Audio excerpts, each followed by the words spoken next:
Wireless. Switch to Kenny Rose Wireless and enjoy streaming without buffering, communication with no lagging, business without restrictions, and achievements with no limits. Get connected today. For enquiry, sales, and support, contact us on 020-8. Shenka Kaka. And then top 6. Yeah, top 6. When any bring home Kaka. Of Ireland, so Koboko comes from a house of food place. But house what do I say? Diana losing at Domadiana, I'm say enjoy you. Yeah, but say games net to us no Accra Great Olympics we are only Asante Kotoko obesa Remo Africa into games no how to work starts no chairman and teams aketwa no and teams in ketwa no omo mobile be shanti ka wunya draw or doma ka pressure no so beti kakra no hwe goal how to work consider na a problematic goal I was a coach some board be yan adwuma pa. Well, yeah, the highlights of that game but banya no other games of course so Accra Great Olympics ni be chim Olympics asani be chema share biem asama na ye no ayo mo adwuma biem ba be hwe RTU Summertex Tamale City against Karela baby any Gold Stars Dreams ni nyina no be hwe honsam and of course you know send na Asante Kotoko so si akan ya de honsam and so eba you say Ediana almost say afi yo mafi you say Ediana so for league naji could bagusi Fabian you know say could Duncan and so Duncan, you expect the team to be one of teams that want for better performance on the league because of the pedigree. And they said you see in Nyoma. Hearts of Oak, Asante Kotoko, Chelsea. Well, you have a season with Yako. A very interesting season. But Andy Garcias. Chamo. Say Bibiabo called there. Yamiadum, Bibiabo called Chamo. Okay. It's Yabraham on him. Na we can go ye. Oh, you got to do that. Chawa debut. Then I no pay Jake by our starting blame meetings now Ubi China Jesus say Nyabutre. Now wiki Tuesday and as of the kind of say play how go trying to chibet ya was in the bit again. Wherever this player Korea next week was our match. We can't Jake or can you ask him give our own China to go Wednesday or say give it then in a memory. I mean many group of you. Yee, man, Gaza. Gaza, Menzamwa. Nina, grain. Hey. Oh, but what is almost Sandro? Master too much. Up to be to consider first 2 goals. Home there. I mean, no. Juventus, Salitana, but Salitana, so no, at least a fair number of veteran players. Candreva, Federico Fazio, but Obi, but I'm sure 2-1, yeah, not 3-2, yeah, now. But one goal, no, last minute goal, no, it was a good goal. Yeah, it was a good goal. It was a very good goal. Referee, no, So the response in the second half was fantastic, but it was just too late. And John Sago no so a lot of controversies about Italian football now. ABC and Anope. From different angles or more the reason why I now Juve go now say to me standing referee disallow Sago and also Sago no so na Emma Abrantia friends Arcadius Milekenya red card. Yeah. Or Chevy and Okoyi Natal no first yellow and a referee man is second yellow and a year red card now with the free one. Now chairman in the from this angle.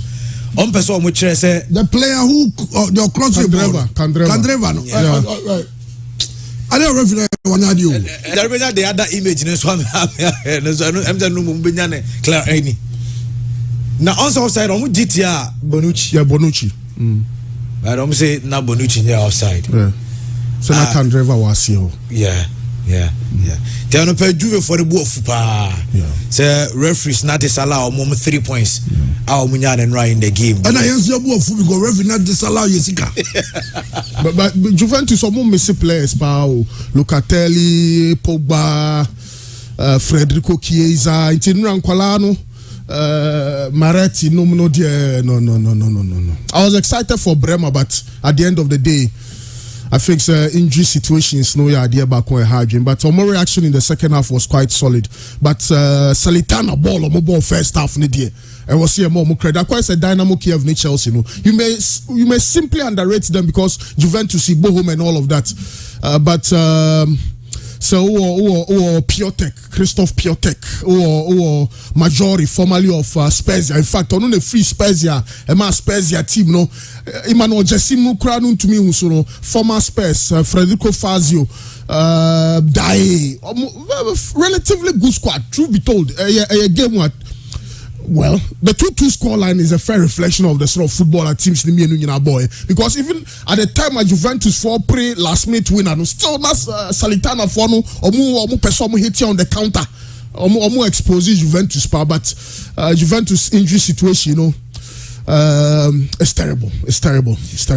And Chairman Anope, as we speak over Serie A table now, Napoli about 6 games, only they can 14 points. Atalanta etosum you almost about 14 points. AC Milan abo 6 or more 14. It's the top 3 will be 14 points.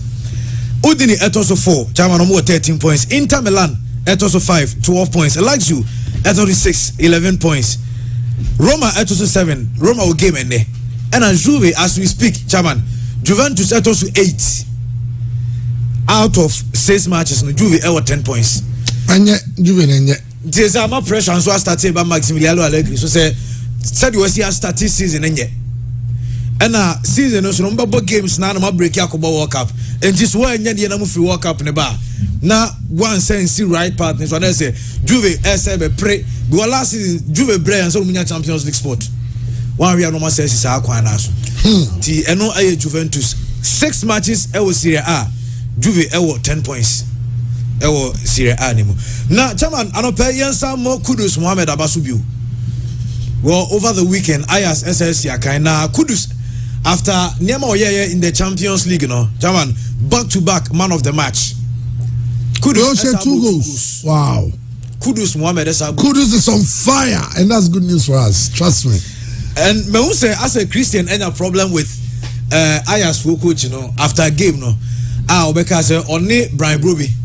Ekasai. We was anka kudus betranche. Sir, ba kono so sa man bo ahead of Brian. Now Brian Brobe no ni bo. Oh, okay anyway.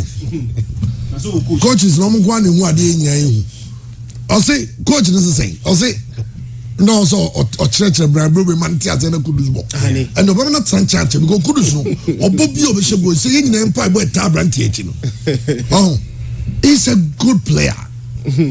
Oh, Grayson. Kudus Akoye say coach I say Kudus need to prove the coach wrong. Now when you put a man in that position, now he has somebody to prove wronger. Chama extra motivation. Where Kudus born or bona, I think say or you motivated to prove the coach wrong. At any time he's given the opportunity biano. The last 2 games, and about 2 goals we so was a man of the match. Yeah. And the Champions League game was Saboeno was a man of the match. And for the coach, in Adia say, a chairman, when you work in an environment for a boss who doesn't believe in you are extremely difficult. Coach, say he needed to talk to Brian Brobe. Celebrate Kudus Bebo. Na Brian Brobe atiase. How do you say this? I didn't cross over the cross and demasem. I was not just a Brian Brobe. The position is for Brian Brobe. It is a Kudus bar. Said Brian Brobe the TSC as a Kudus Abobo Nibi. And when Kudus put up this kind of performances, yeah, me sure say I did bet me save Kudus and say about week at this level. So drop it. The coach doesn't believe in me in the first place. Yeah. So drop it performance in the power. The coach will have enough reasons to drop him. But the manner much difficult for the coach and he said Kudus is not giving the coach opportunity to drop him. Yeah. Every week be and yet just an ordinary performance, man of the match I was. 2 games at twice were Kudus Abonina. I think say Juma any people go wrong. Sometimes somebody will doubt you and put you in the corner that you need to prove the person wrong. Me also saying the Kudus here. And it is good for us, especially going to the World Cup. I did a bonfire and say Kudus very injury free. Exactly. Not the staff from where we at the World Cup. Or the Cup at Temona and in 1 year Juma I think said Uruguay and a Portugal for players no form no. Yes, we players at the World Cup at the right time no. They are hitting the right form. Well, I'm thinking how Tuado Eyusu Kudus. Oda had you a deep kaka. Yeah. But looks like a man of front row. Yeah. Or when yeah, proper number 10. And probably we should start thinking about that because every year because there is the day. Yeah. It even say also could bad the other side. When you just say it's about time I was here starting using the hour. I just using because over time my goals. Yeah, you'll be adding the qualities, no. Kudus the top player. First touch, ball control, vision, passing, intelligence. I'm saying one of the finest products. To be fair, Ghana need Ajax. It show the sort of technical and tactical qualities. Depending on the sort of formation our coaches no be Madrid some but come press and come bench striker more of a number 10. But so some team say Real Madrid no more. Boy in a more of a 4-2-3-1. Ubenya that 3 midfielders no. In this case, for example, in Radiano, Ubenya, Toni Kroos, Ceballos, Federico Valverde. So in the cases where there's Modric so a bit deep battle of freedom to move or space or the back on him. I'm saying a brand and science because Osasu a very powerful left foot into shooting from long range. So you're one of the qualities. It will depend. Say call for a 3-back 3-5-2, a 4-3-3, a 4-1-4-1, whichever way be a person going yes a 4-4-1-1, whichever way be I will say to me who the true qualities of a brand friend of Mohamed Kudus. Defensively, they on shed that ni kese. Stamina wise or quite solid, but Sebenya the very best out of him. I was say obeying the opposition box. Me sure say Emeria yedi kaka semi nyina no coach Otoado ne mpanyifo no in koma ya ni omadi ne kire say omo na omo ye mpanyifo bia omo de omo ho show madwuma nim and I'm pretty me wo GDS runku omo say we'll get the best out of these boys because as always Ghana's stronghold has always been our midfield, but in the last 2 weeks or so we are wingers no so Bobo Pa Kamal Dean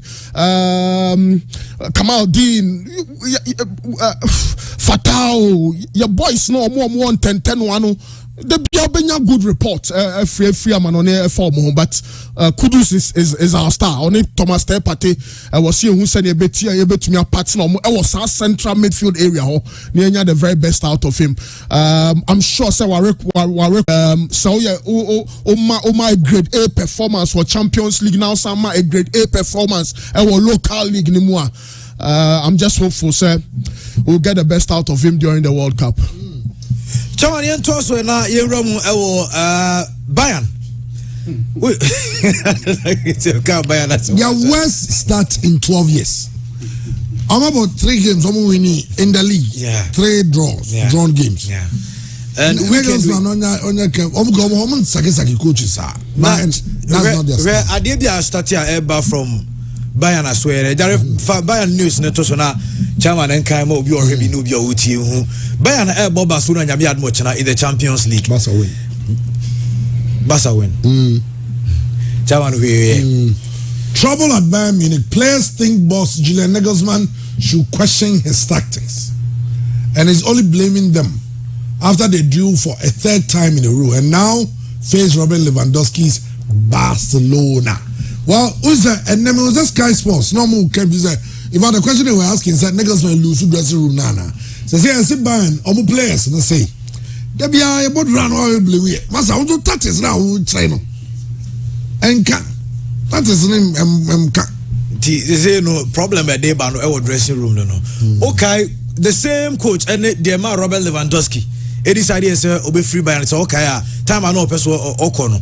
Now revelations be say as a coach in a style of play, no Lewandowski no questions about it. Yeah. Now, my because say coaching never be no Lewandowski, no ashegu. Aye. And as I say, we so asabeto and a Bayern performance, so chairman. And Yama Astatia Ejigu in the league. And Yaman Kui. Adia, on the tactics, the idea may give you up higher resource. Say I didn't buy me the cable and resource in the year and Kobian question coaches the tactics. But the last 3 games in German Bundesliga, Bayern Munich can pick win. Ominous to Gardenra, send a Bayern Munich fee. Now go a Bundesliga game at the Alliance Arena. Now Bayern Munich airdrop points able 2-2. before say Bayern Munich ebe boss 2-2 game no normally Union Berlin away ekobo 1-1 before Union Berlin game no na Bayern Munich any Borussia Mönchengladbach enso about 1-1 so 3 games consecutively in the German Bundesliga Bayern Munich MPK win now chairman so here German Bundesliga league table no so ade ba ko a quite impressive about Bayern Munich ni say they score a lot of goals so far high scoring team they scored 19 goals in the German Bundesliga but the rate at which they concede goals so your coach Biana you are entering a Champions League game against a high flying Barcelona Barcelona in the last 4 games at Barca Bono 5 kra Barca answer kra minimum 3 and Barca ese and when your defenders are giving goals away sometimes very very cheaply and when the first goal they conceded I think Sir Alphonso Davies gave the ball away on the ball the chair and Bayern Munich considered the first goal and then later they considered the penalty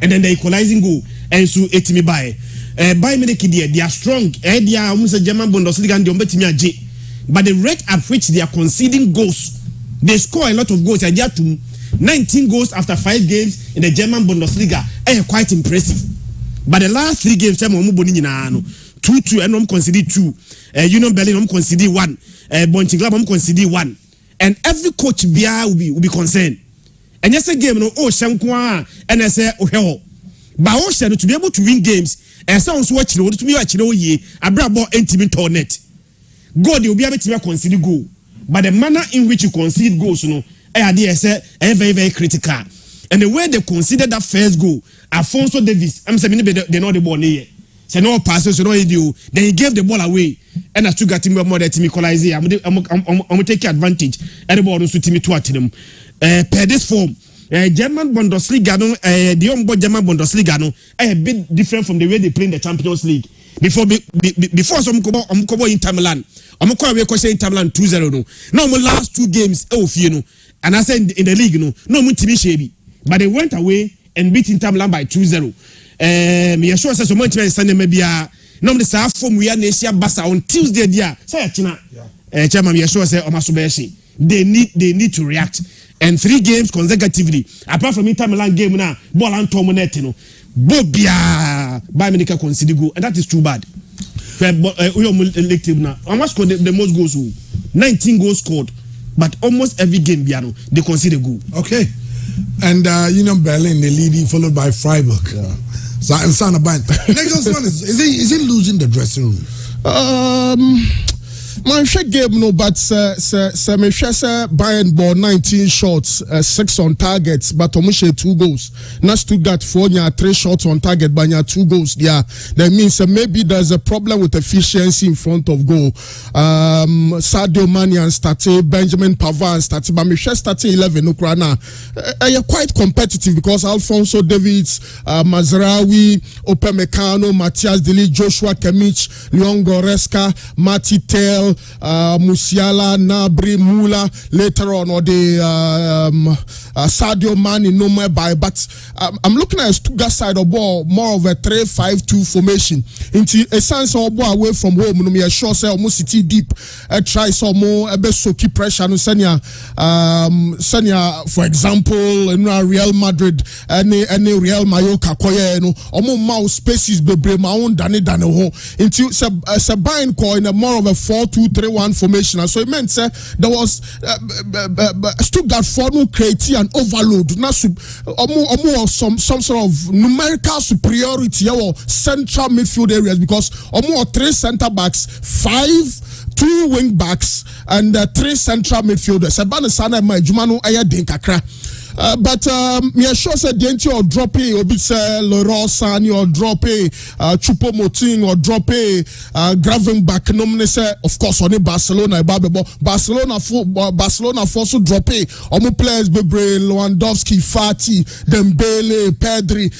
But at the end of the day, I think the standards are always high. Yeah, na omuankasa impempenso omode meka Bayern for no impempenso omuankasa de ombo na dru no na de bia di susu omo nti sa oye investor de bia no your teams bi o wa ukoya no ateke Bayern Ajax home Bayern home, Real Madrid home, Barcelona home, AC Milan home, PSG home.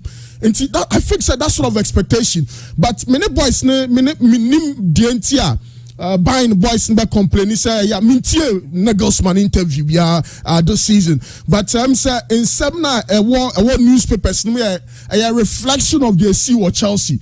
For example, Thomas Tuchel, Olusu match and Obodroa, there's a problem with the mentality of the boys. Olusu match, yeah, my players no far aeroplane, I ain't technical team, you're far bass. Olusu match, also, they try to give excuses. No, more, they don't take responsibility. Banasadia, over creative problems within the dressing room. Boys, no reaction because Olusu match, we are how to say, ball I buying to me 69% of possession, about 6 shots on target, 19 shots in total. Of course, shots in the web and all of that. But as someone who coach no Becano, and I bet me as some boys now reacting the subsequent games.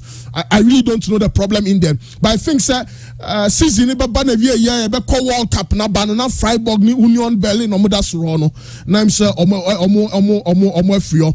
But Nagelsmann lose to Barcelona midweek, the problems. But I think they are the victims of their own success, and that's a big problem. That's obviously almost set standards. Yes, the lofty standards. You see, buying ball drawer is viewed as a crime, and that's how football is. Me sure say teams need the way out and. I'm true. The Biacasa Liverpool, Messi Sadio Mane. Osha Modemo Lewandowski, Obama Barcelona. Now, I think they are missing Lewandowski as well. So a trusted goal scorer at any point in time, he will come up with the goals. So for Thomas Muller to be playing as a false 9. I need say Thomas Muller best position maybe as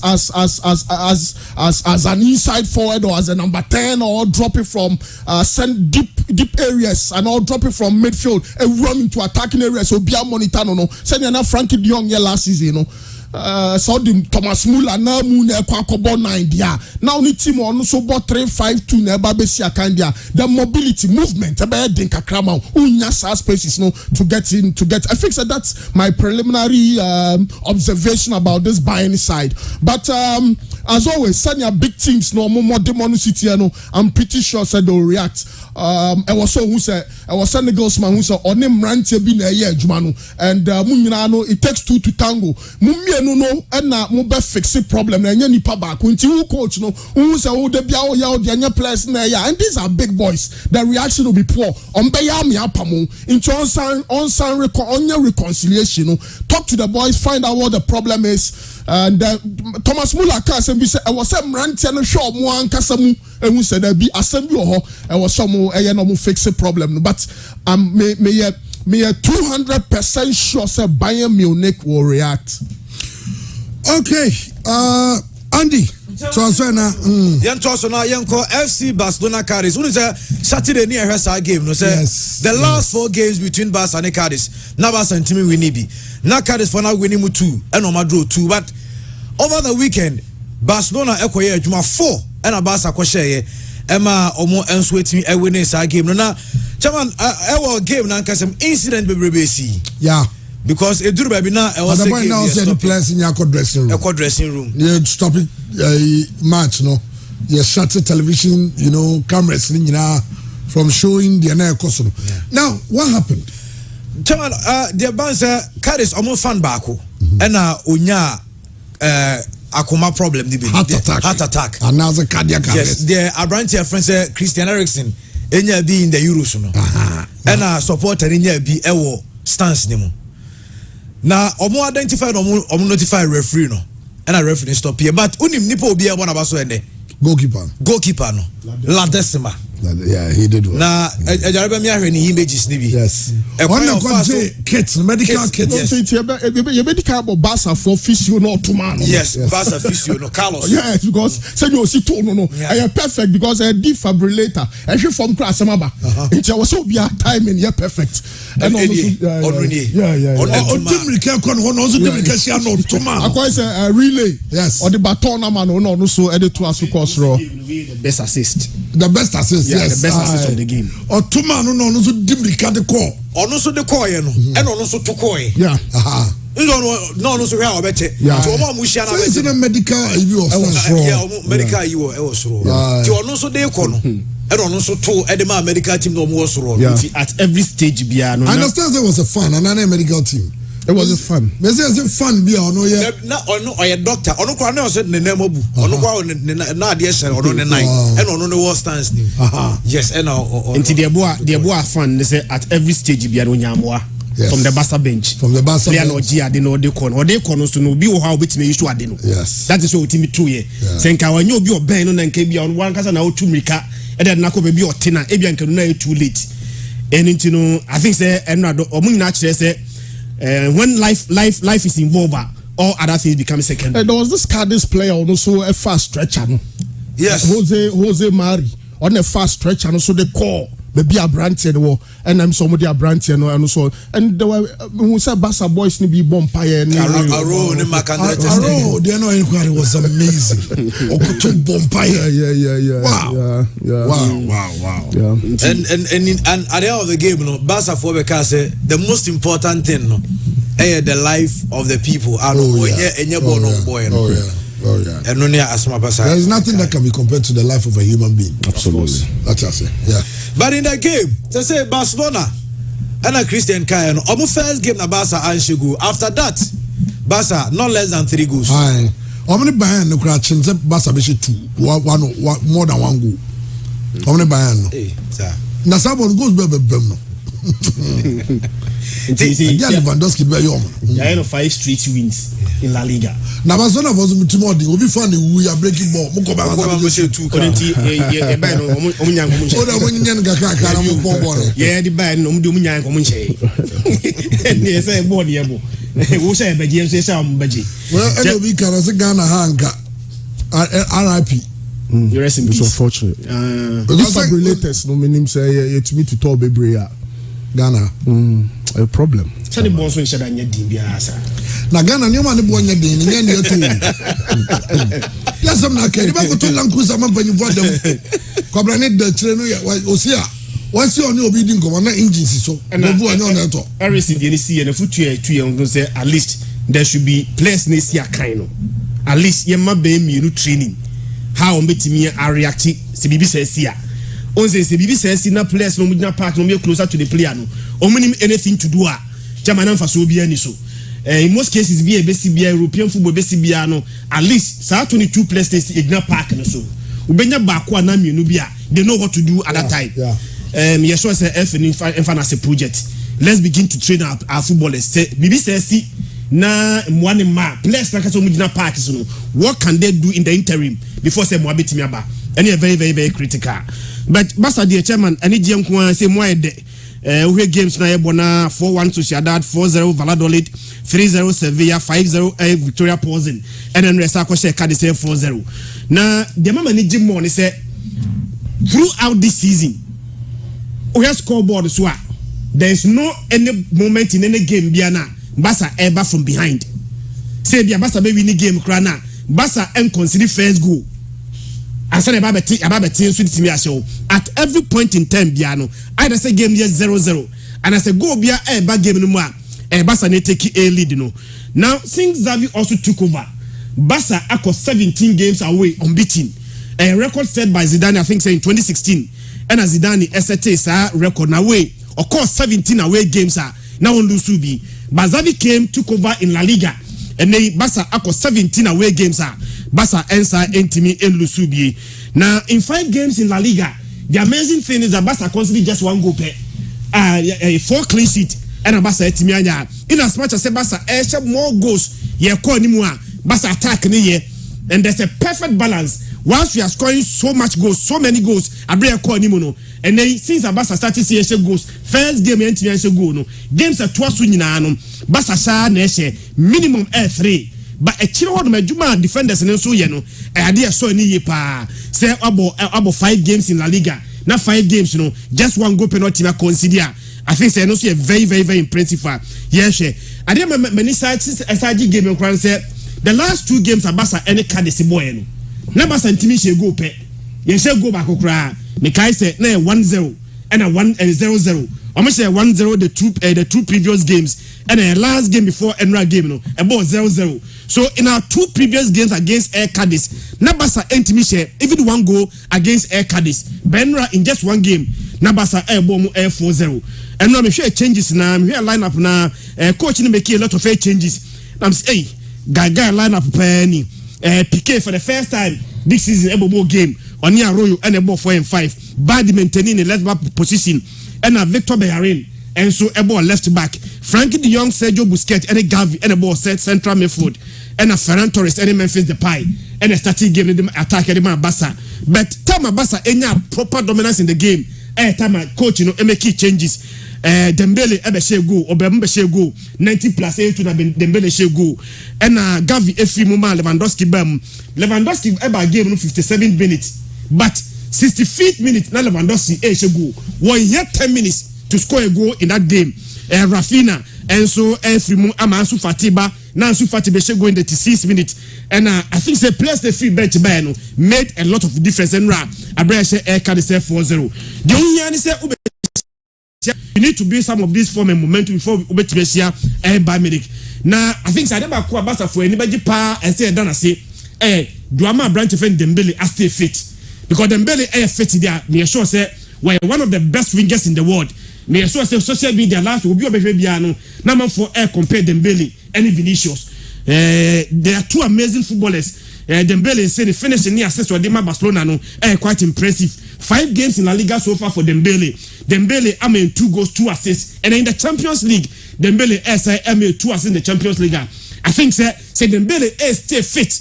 No see a clear to us say there.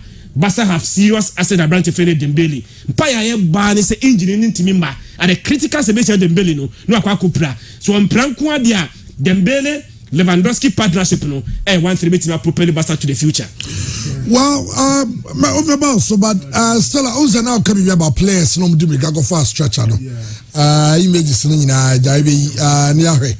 How ana initiative and Aru no bompa any a Branton goal no share no very good goal also running from deep central midfield no be play see ball ne kama Rafinha ni Gavi ya me show mo na me dream classico ho. Again, Jordi Alba was dropped or Balde nya penalty in the first half. That was a referee Wanje, but Osman Dembele final goal na this season. A man for be brewa kolani sanu papa. Esan say, hey, you know the 10. This season Ankasano South Madrid Diana Rodrigo Gaus ne Vinicius no so any Federico Valverde no de omoye no Barcelona as a fan of the La Liga I'm excited for Juan Laporta because Obama League ni mo de Sevilla ko Espanyol ko nya a 3-2 win. The La Liga will come back to life, but I'm sure say na Javi Jane Champions League nintin or drop it boys we mu nyina mo tina bench. Memphis Depay not too bad. Ferran Torres I think that there's a bit of problem with confidence because Rafinha ball be man hit side post and a ball ni be din ho don't see ball no na say enya Barca style me who Hector Bellerin on the man assist for either Lewandowski or Dembele's goal for the Ansu Fati goal also no yes there's competition for places on Sergio Roberto ne Jules Koundé and be but Hector Bellerin Barcelona squad depth no I know a ding, and for this Cadiz results there, I'm not too surprised. But Barcelona almost standards, no. Say Frankie de Jong ebo and now Gavi to bench, Pedri bo and now Busquets to bench, Lewandowski and started now Memphis Depay. I have Ferran Torres ahead of Fati. The standards are still the same, and a lot of credit to Xavi. Okay, say a match or munko for revenge. Javi Onimsani see Ram Ranti and he's done a brilliant job, Chairman. Okay, Chairman, straight from Barcelona, then now you heard Madrid game, no, and so they are to us. So now Madrid so this season, in every game Madrid concede goal. Yeah, problem. In every game Madrid concede goal, but Chairman, no America sa game na Ghana Uruguay no so sa be see mitrim. Na Federico Valverde. Ejare ma me Valverde go no baby o pick ball ni free no. Chairman, Valverde ni ono ankasa have na chi. Here ma this players train on nation fifi no. Baby o pick ball no. Out me making the way through sa Thibaut Courtois unse no more Korea ni be canly in. So no ba be cross no or send the ball ni ba na chi. And woman to me and transition here na ball ko di Thibaut Courtois quick release to Dani Ceballos. Such an amazing performance from Ceballos. 91% pass accuracy, 69 out of 71. Say who the replacement for Luka Modric in the very near future. Wajatum said Ukraine was so to me Real Madrid team no release ball no Emma Federico Valverde and him said 3 days ago near Casa de Bia no amount for Madrid left but Real Madrid right on. Also now Brandt any go no even with the weaker foot or the left in the sound boy it was in fact goals so apart from even Rudiger's goal was good. Real Madrid forced some quality goals and Real Mallorca side Real Madrid forced more 9-1 aggregates over 2 home and away last season but Javier Aguirre, what the La Liga Javier Aguirre, very top or a tough coach, Mexican. What handle even the Mexican national team even to the World Cup stage into a very top or the is it Osasuna or the Osasuna Beshar Real Madrid 1-0 Benabao way back at Czechia, but a coach and him said they are because problems sama Real Madrid.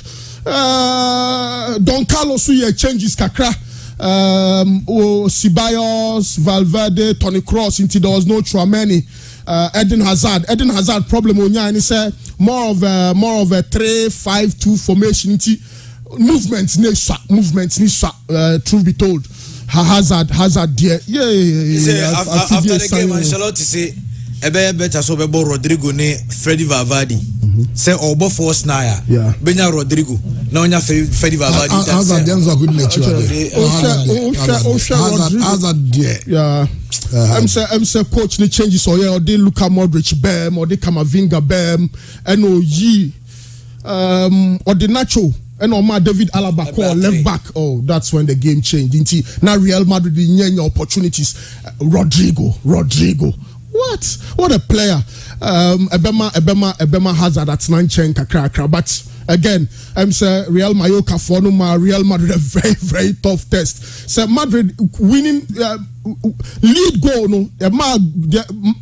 Real Madrid share money 2-1. I think the 71st minute. So this game was not game no a bend draw and it's a team who conceded a go away from home into Madikaka Javier Aguirre. Also a very good team. Pablo Mafio, formerly of Manchester City, Maja Nastasic, Abo Schalke 4 paying, Kangli in, Muraki, the share go and Murachi, the share go no. The defending was not quite good, but me know Jamie sure said Thibaut Courtois eben yapa say obi ade bia no pe clean sheets because who keep clean sheets ayana my profile no cause the bia was so considered but the bia so Real Madrid reacted in a very good way. Benabao not pitching in Shadanya, so I don't want to place a lot of emphasis, but at the end of the day Don Carlo I'm a Real Madrid for a good run, at least 6 games so far. No loss, including the Champions League. Okay. And they call the UEFA Super Cup now. Madrid are in 7/7 so far this season. Now, Europe top 5 leagues in India. Champions League back there. Oh, sir, and you see, me can yes. Yes, in can was for a team to make it 7/7. Almost at your season, with Eintracht Frankfurt, UEFA Super Cup. League no chairman 5/5. There is no team in top 5 Europe leagues now all 100% record. Even PSG for dropping points. Over Premier League now no team Arsenal no class record. No Arsenal dropping points. La Liga Barca dropping points. So for a team I am 5/5 there. This season, chairman, I am tempted to believe that the margin of error in Spain will be very minimal between Barca and Madrid. One shot of betting League you have to get more than 90 points. Because at this rate, and our have been determined by meetings. Yes, because one have been 2 points because of yes, and I will be a form non so. About where say Liverpool versus Man City in the best 2 seasons now. 1 point per decided the league no. 18 what betimia why are you very careful. Now along the way no betimia drop points biano might affect you. But honestly speaking, Real Madrid form near quite encouraging and they are how money the goal that they concede. Chairman, they lose players. But it doesn't seem to affect them. All of us were thinking, say, they've lost Casemiro, a effect on Real Madrid. Benra game, you know, Madrid over the years, players me and son, very integral Real Madrid, no, Casemiro, Luka Modric, and Karim Benzema. Modric at the bench. Casemiro ko. There was no Benzema, but they were still dominant. Yes. And most of us were saying that no Benzema, Madrid best struggle, me Kebi. But I think Freddy Valverde go no say the chairman. I mean, the bad you say every week be a Ghana for your play back where say worried. Last week ne Rafael, this week I went to Freddy Valverde. Actually, say against Uruguay. Ghana should come prepared. Then Vinicius and Rodrigo. For born him 1903 on him man Masa. Yeah, any brain say for born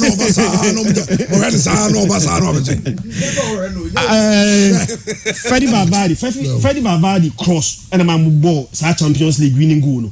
Also on Dani Cavaya and create overload and Dani Cavaya ABT. A Liverpool defenders no na ball no call straight and a Vinicius see a ball now what the ball no twat them so cross no yakwa no and a Vinicius say go to the Champions League final and then the goal say but chairman yen team kwa branka Rodrigo and a branty friend Vinicius form chairman these are two amazing footballers. Vinicius has 5 goals so far and yet bad for a player or a winger man for Oba initially.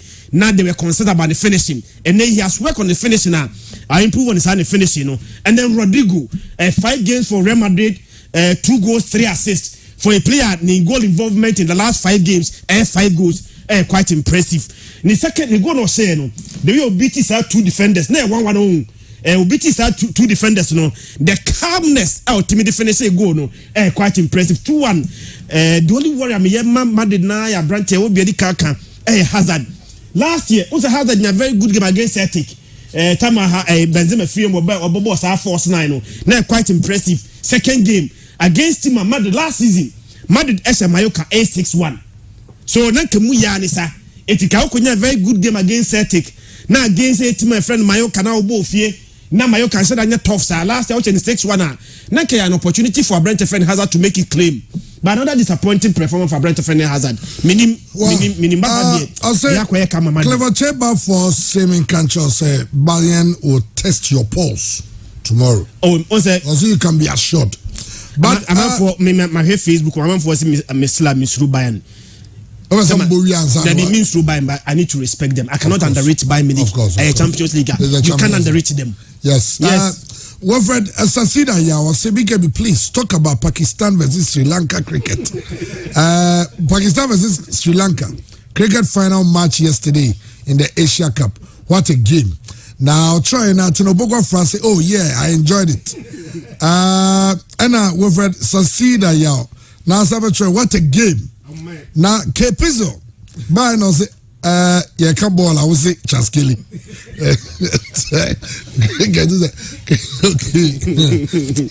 Anyway, I know, sir, for the fans of cricket, I had a chance to win the Indian Premier League when they moved it to South Africa. I'm moving. Problem in India. I'm the Premier League, Indian Premier League, IPL. Amazing. Ni pay every other Caribbean, other Pakistan, Sri Lanka. Sahono Ghana maybe near Bobio and said no Chaskili no.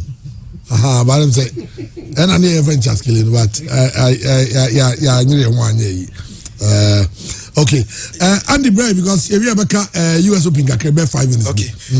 For the lovers of tennis. Thomas Tuchel so and rather than statement about since I Chelsea for Esake no. Now you share that anti Thomas Tuchel and name no about Chairman. According to Thomas Tuchel, also after Chelsea down a crime or and some cacao no so idea Beninti and a 2 screens. I said this is one of the most difficult statements I have ever had to write. And it is one which I hoped I would not need to do for many years. I am devastated that my time at Chelsea has come to an end. This is a club where I felt at home, both professionally and personally.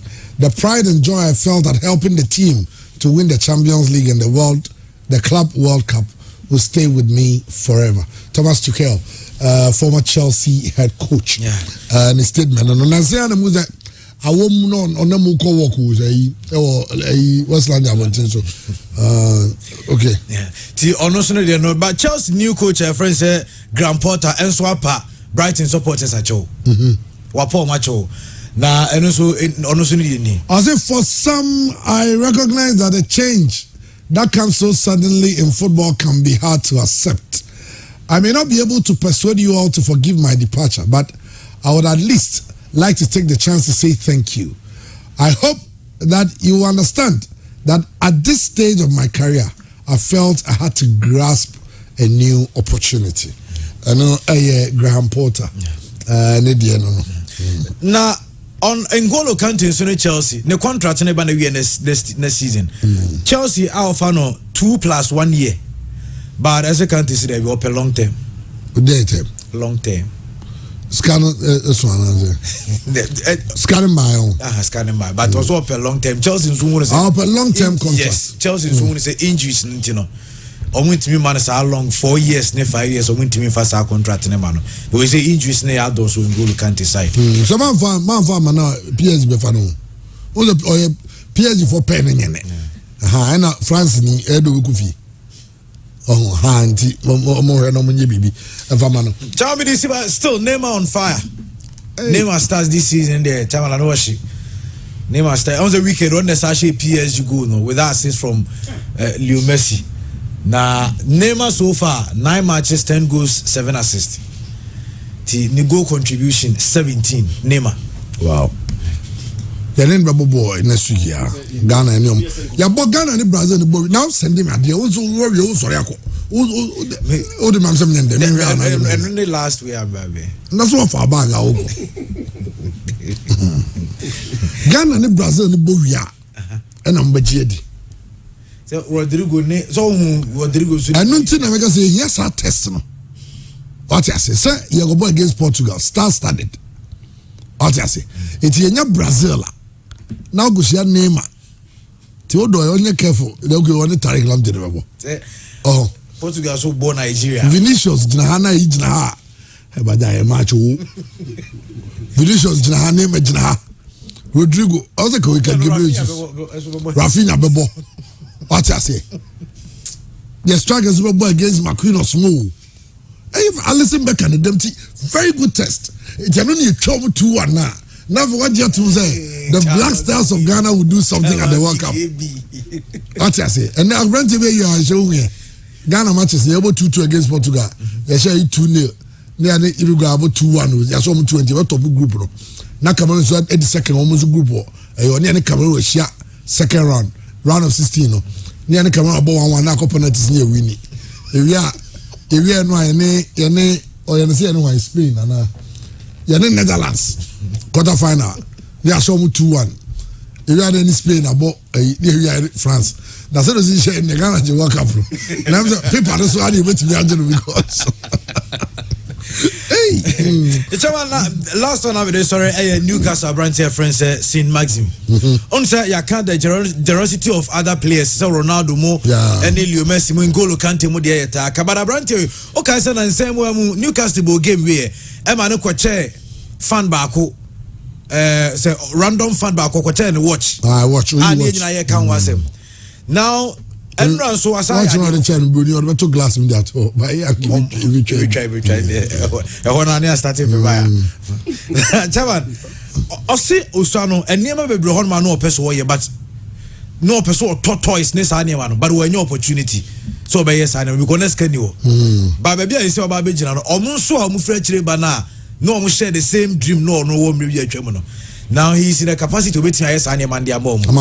Now, Chairman, you had a branch of friends, Saint Maximin, Aquaco. Oko school being Oko Sadian. Yes, I will Newcastle Honoma. Newcastle Krum. Yes, a Honoma. Now, okay, yeah.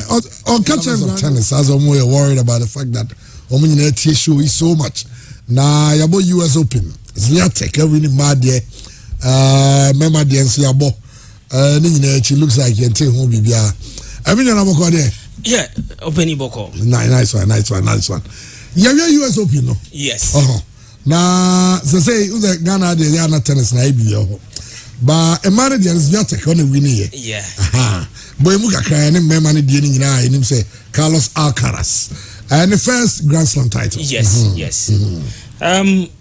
Must start here free the whole excitement about the US Open with Serena. Babeto just say likely so be retire. To this whole US Open, the last dance for Serena. But unfortunately, in the third round, first round, also try Danka Kovenich, and also try net conservate in the second round. But unfortunately, Arya Tomjanovic tried in the third round. But there is one particular event in time that is the doubles. But then the Mecca women's doubles because of historic feat BIC. Czech Republic traditionally when it comes to the doubles because over the years we had the likes of Lucy Safarova, Lucy Radeka, then Barbora Strikova, Barbora Krejcikova, and Katerina Siniakova. But Barbora Krejcikova and Katerina Siniakova okay. Yes, and before the men's final, men's singles final, boy, US that is Cathy McNally and Taylor Townsend. Yeah. At the point, no more that form 6-3, 4-1. Yeah. First set, Lucy 6-3. Second set, no more that form 4-1. But Omo to recover. Ebe try 7-5 in the second set. Third set, Omo to Asuko try 6-1. Inti yeka say. Na US Open na no ntimi njebi now omotimi age and tennis you will be a friend say career golden slam.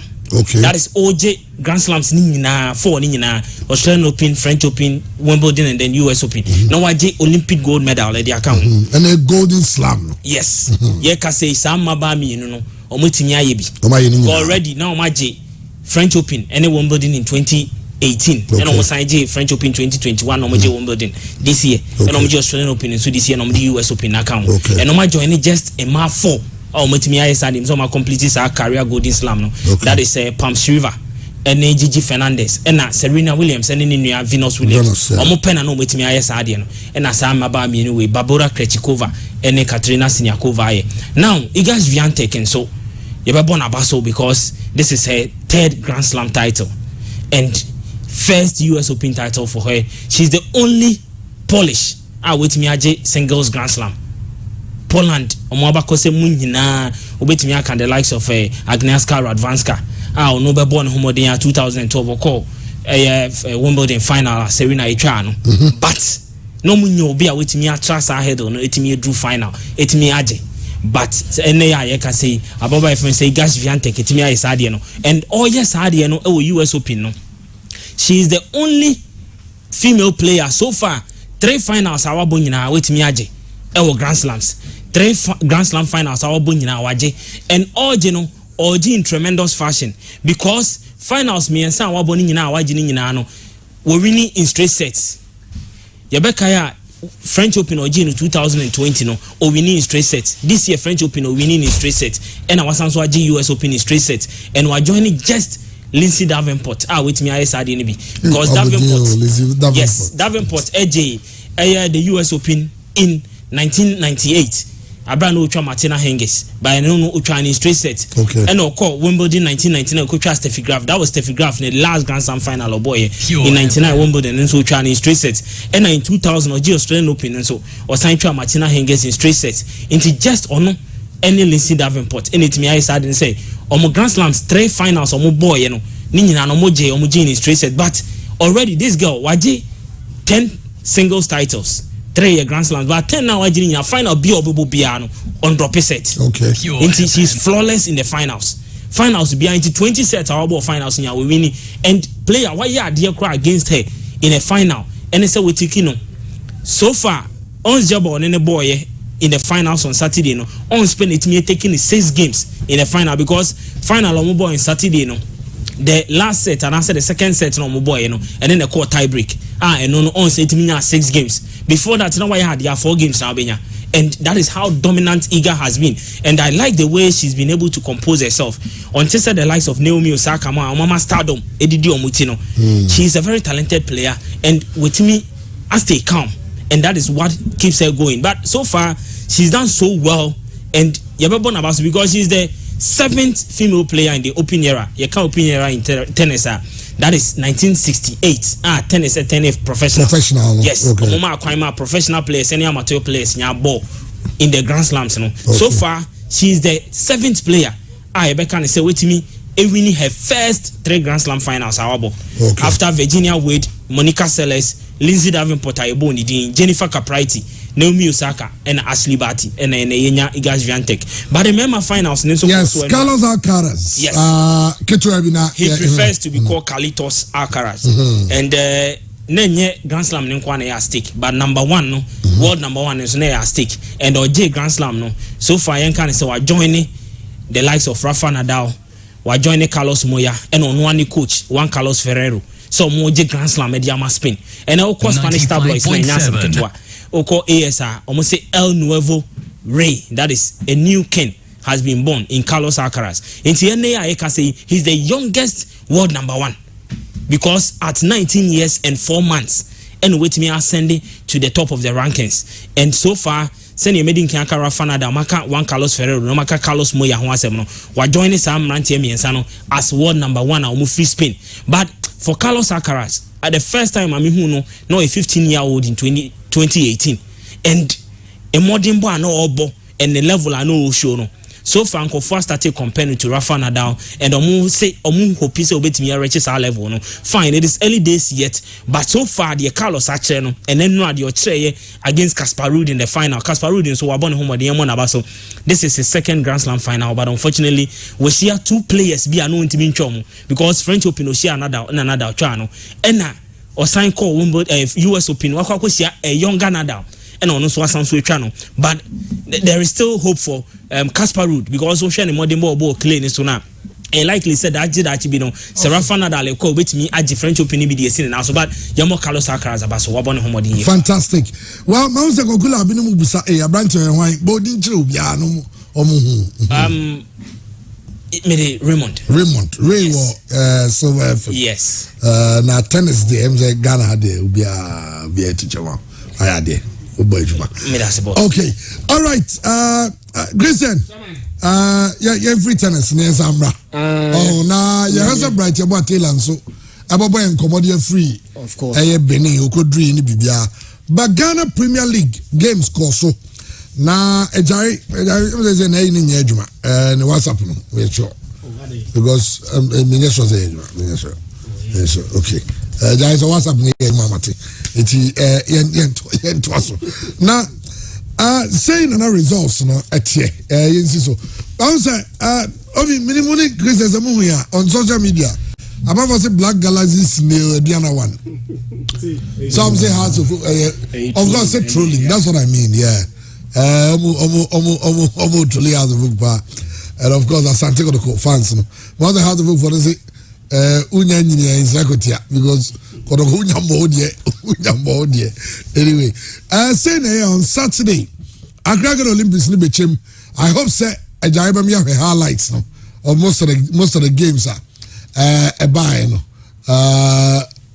okay a Jaiba Ghanaian Olympics 1 Bechem 0 Samala Shikwe on the share goal no on Sunday RTU 0 Summer text in the RTU. I just hope they won't could do last minute now. Saves first half no crowd here. On no be brainer. In fact, at the end of the game, one another man of the match, but in the first half, or make a lot of saves. As you go in the replay now. Replay now. Baby, second Olympics in the nine. Come on now.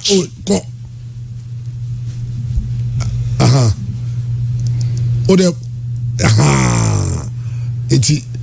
Their man in your offside no crane. Over passable, but look at the position of Bichim, defender. It took a lot of the long balls because there was some locating out, solid unit. And Safo Fro, Derek Afferson, man of the match, Derek Afferson, solid about Sir Jaribama, still pictures of how hard to work defending. Yeah. My man is screenshot of the situation. Okay. The Brony friend defensive organization. Yes. It's ball no I say at the hall was so people seem pim bodies been a bit some Adams in China. Now suddenly had to defend the sneaking they were bound to consider this, and it was the only difference. Mami chawa no keto abi minimsa Christian so baba but the avian in chemo Cotonou Benin ana Benin Salom kan no Benin na yagotie ehonsem Bright Yabo Taylor. Yes, Bright Yabo Taylor. Ewo Benin na Taylor ede commentary bebre navy by kind courtesy of a sports center and a perfect prints Sanso and a fancy apple cider and supported by another sponsor and also okay, BYT, sign a hotel. Yeah, come on, I am with your papa, Pamela, Cotonou, Benin. Now, over the people, atmosphere, to see I'm not going to say the shoot up. We see, I can say, you walk. My baby, Jenna Matthew Stadium, Asia, almost big a cram, as you see, saying, Kayum, now, yes, you come for Nika Crown, Mama, 5 minutes. I am from inside Nafi. You are your pie now, or much as a mad time. No, Yana, the appropriate, he says, teaches us if you go now, Yaba, about the room as a central for 5 minutes. You know, my man, like you see, you are out pitching a Sunanka, many for Nika transfer, but German. And no one is a few has seen and a public assembly, Janaya Lande. This I'm looking at Ghana 1 hour into Bob 10 a.m. Now, you say, and upon 9 or Ghana. Now, you kill one thing, say, you wear Yako Maka, you go who, baby, a year, Commercial and took to you. I have PS in a year officials on account, by including a year management and so now you could film when you told us more Rivera Hotel. Now, you call from a hotel, the dear said, we're looking here, boy, and I say, and Benjamin said, almost a different hotel. You was out to for an case, you flew to be mobility, young Cornum. I was so port where the US embassy warranty. Yes, and you pay to a poor. And I tissue said that minimum one, yes, you buy in family and Sacamo. It's your poor, your position, you the best go review. It's nothing like baby, a crop, your master and to go Edda. Now, as my case, now a year, dear Sacasamafu, Edema, as Santocotoko, a David Obin, I can say the girl wanted some percent or more than a private caca. It's your more new you. Now, there's a Socombia, so who bear the crumble and son, if you should through a foot kitchen, and you go to a golden trip, hotel, as well, 1 year you go round, you was an who is a curb, you become. I will have Ghana Kotoko, a car, near so okay, and on which Pani and Namswa. You will answer to Bas, you honest, and you couldn't say, or Muda Hotel did a hotel, Oshide, Oshide, and an acrob your commercial and Tokotoko. And so the players will do BMP on security. I can't say, Yentinko, and George Dinanimuntia, one of the secretaries of the Mina Pibai, and Obetia, on Sonia and Casa, Diasa, no Seura, inside. And let's say, yes, you did not want yes, and yes.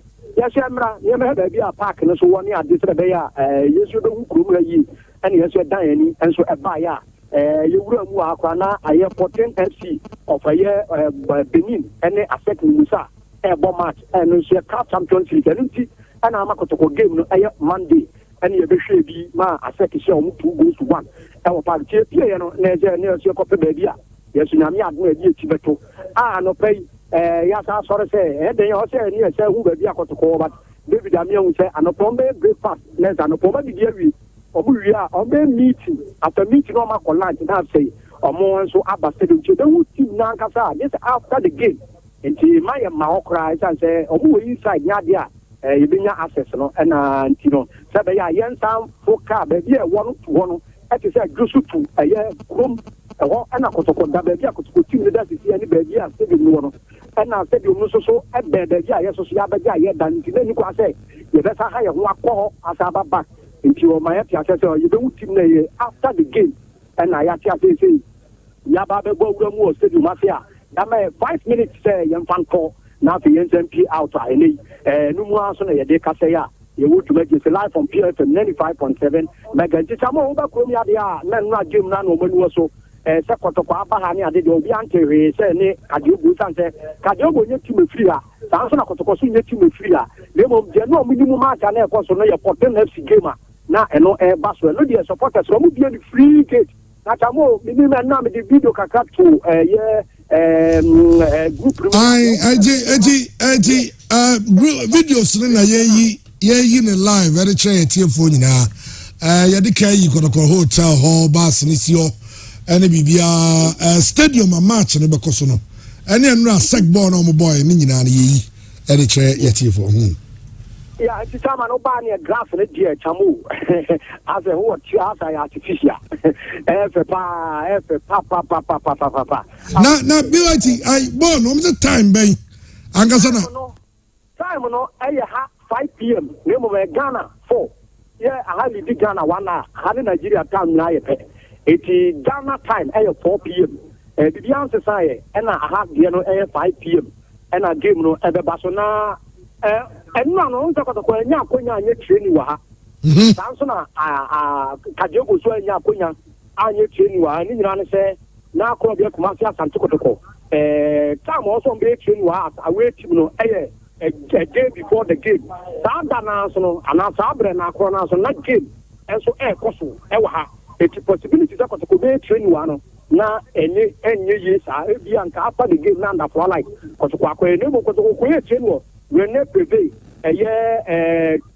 of Cotonou, training grounds, AS Cotonou, training grounds, and Santuko Kokoye, training grounds, also artificial pitch, and asset and a Kotokoye training, and Honome. And also from her to one, and so a move up Kakra, and as usual, I saw doing the assets, I can't David Duco, I also private. The Nipo Club, the Kotokoye training, after a set game, and you see a Ghanaian player. Ewa no si akadema onu no si aka wo kromia ye friend say Moses Pele Moses Pele oba kai say when sisi kwa no ye just for asante kotoko abra kotoko ko ye esi poko Jesus eti wono ene hu ye ono pa na pure de dem pure he to no pa na friend me waso wa hwem sa to hu sa me kasa mi nua ba ko a me de Ghana kasa no ye BYT ndi e ma nura ono pa na de to anyina kakra nti training grounds Rene Preve one AS Cotonou training grounds on Akotoko Ekoye training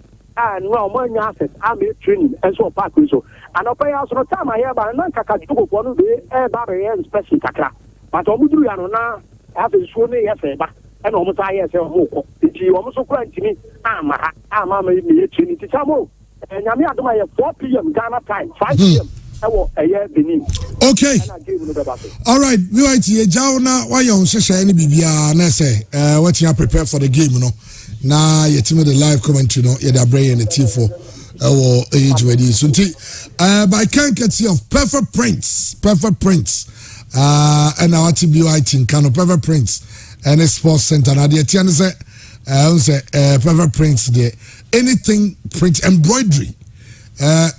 Grayson, as they say, Obu on a tad to embroidery. Yeah, na say Andy Shibia. Aha, Obu on some clubs, associations, groups, outdoor, Numa Koko no ne, Mama Tikife clubs near embroidery, Juma Diana, Perfect Prints for embroidery machine at a time, it's me a baby 40. Maybe Ukusiabana paper. WWW. Obu tata machine. Fantastic. And now some Katwa. Etimu nyina obi anfa ne dwumadi no onfa nani enche Perfect Prince na onfa enko Perfect Prince ewo asukwa akoma FM building no nachi kwan na dey chire hono yes na be Perfect Prince so na sports center jerseys aso omota yachi fancy apple cider and so eka omo boy no the yedi kaka an apple a day keeps the doctor away. Now we no fancy apple cider in such a way say a refreshing drink which we and every year say you go have a lunch now for drink beer. Fancy apple cider is the best for you. No, I 7 chilled. That's it. Bibia and so ekoso.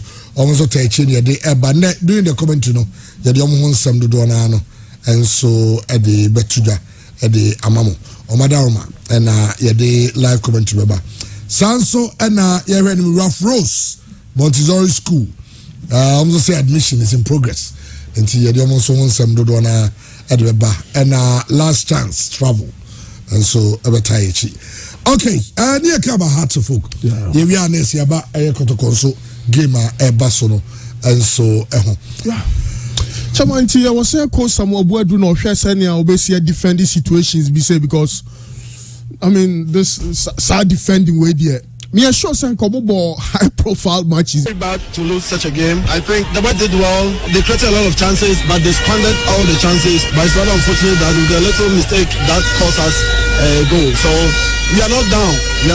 Even though we have lost the first game, we have to go home. We have to go back and prepare very well so that we can the subsequent matches will do well. Your first 3 matches are not that comfortable. Yeah. At least you finished the first game. You would have to go back to the drawing board. How are we going to see your team? How do you want them to perform moving on? Well, I believe that the mistake that we saw it here, we are going back and correct that mistakes, and we have to approach those matches ahead of us differently. I didn't Coach Bodu name some of the children after the game, but Coach Park will see Fabian and so say the best team won. I think both teams played very well. We sold a nice game to the Ghanaian public, and I think the best team won. We saw so many mistakes here and there that we need to correct before we play the next game. The team that played, only old players are in the team. All the rest are new boys, young guys that we have picked around. So it's going to take time for the team to really play the way we want them to play. Say, Marco Dogomamu Timu Nyamode, Sabon, you're born in neutral grounds. Inti Enwano no omonye very, very careful. Me momu de I was not careful because momu fight to the show mutim say bia I was saying ke boy year ba a neutral ground there you know. What you say? Because I near man one sure na o fan say the one more crash or mumu my confused. What you say because team na crowd mu shaky and no ba be share. Into o ma we so mo bo o mo do be bo. What the side so a difficult say wait me share. So what you say because who feel say bia your mo crowd ho de be bro mo so because e be na see Chelsea versus Champions League no. Who say share ball na so na Chelsea afa ball no say who say na o ma for mo say simple. But mo chu when one counter pe na e dis by coach so I was so careful because many players and also bibly I feel on mobile tested a Champions League and now there many done so more so on your part of the team umbrella so I just say or a player beer or can squad and what to squad no na a CP so but when you know a difficult kakraba your players which is as you call for money I won't bet me baba I say I was so almost so a from Tuesday born on Moko and win on Corey because if you on board draw Bible say win beba okay I know Charles Taylor Nensama or the Futua or the Kumasi Asante Kotoko team no on a game no and so and well that's it for a Ghana a league no any game but you have to go game no chairman there who here panisa san kotko be keep clean sheet there who here because Juma na Nkasa there Bayern Sports Stadium na Asan kotko be qualifying to the next phase and keeping a clean sheet ball no so a fan fimfini a almost shut up shots no almost shut up shops now born be content no across nearby was sent number 6 no defensive midfield and it drop it be boa ni nuanom center backs no ye hu say you had to concede goal against Diana a defensive organization. Why na mark way, why na cover, why na stop way. Ni nyina ye adwuma wo so mo hyehyɛ ansa no matumi akodi dwuma nti omo keep a clean sheet oman concede go a ema second leg no eno so ayefo kakra edi kaka se Burkina Faso de bia sa no mo ball no atie omo ye mrantie bia omo no ahoɔden wo ho omo use wing play awie mu so no air ball no so omo ye ade omo san so e wa ahoɔden papa ye nti omo no betumi abobe 120 minutes and how bebre and a neutral venue, but they'll cause problems for Asante Kotoko. Intimi Krami Susu say coach no be call for more of a 4-1-4-1 formation. When ya number 6 be on no be screen midfield any defense anymore no be Sergio. Now I hope Asante Kotoko be call for the more of the counter mentality. So keep pressure no na omo J ball na acha 5 seconds na ball no drew opposition area their friend fast break and a counter attack and a counter break no and also omo emfanya adwuma Bonifred be medium press nya ho no na wo kwako gina goalkeeper na nim aje sa o je ball na free na nim e wo sa wo hwe sa wan kasa wo no o set up no without the ball sa ball ni wa share no number 2 ni gina he number 3 gina he number 6 gina he number 8 gina he into without the ball no send your shape be sia yen eno na hu hia e san say away match me sure the second leg no CAF Bema Asante Kotoko either a Nigerian or an Egyptian referee, then maybe we'll see what happens out there. But most importantly, I was Asante Kotoko. And again, we say away games no ya na hun sam kaya no so den kakra nti ebu a was some of the referee na was some of the man a chiro no so nya fe na oba be pass ball no so nya intentem so no yi ball na free ho complacency senior Chastela kan no mom fa gro ni mi agro omo starting game no I say Asante Kotoko de ka 2 and 3 and chese kan do so mo person mo tete so mo the ball ni di agro di asembeba they should possess to defend ball no nyesa oji ya was so nya confidence gina ball no so say was so twen was so to me twen say was so pass into decision making in football, especially for such away games now very, very important. But most importantly, number 7, number 11, number 3, number 2, number 6, 4 and 5 goalkeeper communication, because I there wing play and confront issue crosses never. How do you stop the cross? If it's a cross never, first ball, second ball, 50-50 balls, monya aggressive kakra, but be careful of yellow cards and red cards. And the utmost respect I also the referee, no. So and of course a bit of time delaying, so omo waste time kakra because sa na away match inti sa hwe na ekona nim ball no 57 60th 62nd 65th na Isaac Opombe da ho kakra no man munsu a e wo so ye so hu san crofo na ma pressure so a na wo say goalkeeper da form kakra na sa restart game na no so aye eno no na hu ya omo keep clean sheet na baba ya sports to when decided they will qualify. Okay, Christian now Champions League game, first game, an away game, neutral grounds, empty stadium. Chairman, Kotoko should get a result. You can't ask for more. Yes. Senka idea Kotoko kwa away, Park Stadium, Kofun neighbor home there. Nanka why modest in your expectation. Even though say I am modest in my expectation. Why referees if we Togo? No, umbefa French referees. Of course. Umbefa English referees. Even though say me modest in my expectation there against a team from Burkina Faso, not such a strong league, and I aside Omako neutral grounds near home the mobile to make matters worse for them. CAF CMO game behind closed doors, empty stadium. I think say Kotoko should be able to grant results. Many will be arguing, maybe I'm new be arguing. Say the first leg results, no Kotoko be results be na. They should be able to stay in the game before the second leg, no. Ebetimi abaso. Say Kotoko, I'm very hopeful. Say Kotoko should avoid defeat. So I bet defeat Krana. Maybe Kotoko should get an away goal. Maybe I bet 2-1, 1-0. I mean, I don't feel comfortable with 1-0 away loss because it makes the second leg very, very, very difficult. Because you need to score 2 or more before say Ubetimi team in the film. 18 say Kotoko be consider Krana. At least they should try and get an away goal. Men share down share Kotoko team not so far in most of their games of ball. Basically new team, new coach. Yehu the coach in the betimi aye. Intebia and next game now Kotoko ebono. But me fair idea coach and then the style of play. Any players are obetimi a yusuomo. Idea Hamian say Kotoko last season depended so much on Tefen in Bella. By Bella and Timianko game maybe. I don't know how Kotoko fare in the absence of Abrantia, the friend Mbella, but they've sent a Mukwala. Yatise Mukwala also are quite prolific. Which me actually goes to Nedema Kumasi Asante Kotoko. And in the absence of Abrantia, your friend Fabio Gama, Omama share air search Eric Zezen Chimwa. Sabranti any day pa no about a normal game there. Nobody will miss Abrantia. Your friend Fabio Gama. Fabio Gama last week and the after Emma assist game of boy. 8 command assist, but Fabio Gama call. But sir, search Eric Zezena Kotoko no, an amazing midfielder. We only hope that these players will bring their great aim into the party. Yami admene. Now say the Tebiano, no matter what, Kotoko should stay in the game before second get like bit my bash to Kumasi Sports Stadium. Okay, yeah, the live commentary, but I understand the second leg will also be French referees. I see from Ivory Coast. Côte d'Ivoire. Problema. Sa kaya Nigeria ni anke bebwa. Okay. Yeah, so Zazano on your part of the team due to work permit issues. So one travel with the team I know you like him so much, but on your part of the team. No Mbella, no Zeze, indeed.